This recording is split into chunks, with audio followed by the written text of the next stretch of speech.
जी, आप देख रहे हैं K6 न्यूज़। मैं हूँ आपका होस्ट मोहम्मद बिलाल कुरैशी।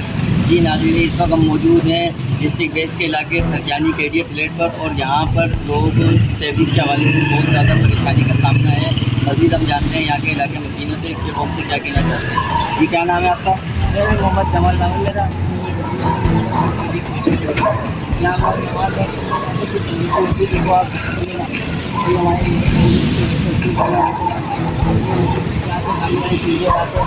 जाकर पूरे वक्त के लिए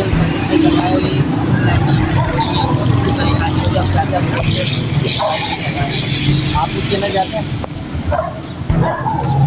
तो नाज़रीन, ये आपने सुना कि इलाका मकीनों का जो कहना है।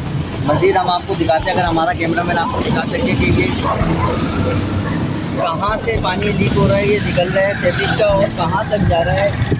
वो 40 मीटर का जो डबल रोड है, मेन रोड जो है KDA का, वहाँ तक पानी जा रहा है। इससे पूरा इलाका इसने ख़राब किया हुआ पानी ने, और शहरियों का यही कहना है कि आधा काम से कि इस मसले को फौरी तौर पर हल किया जाए।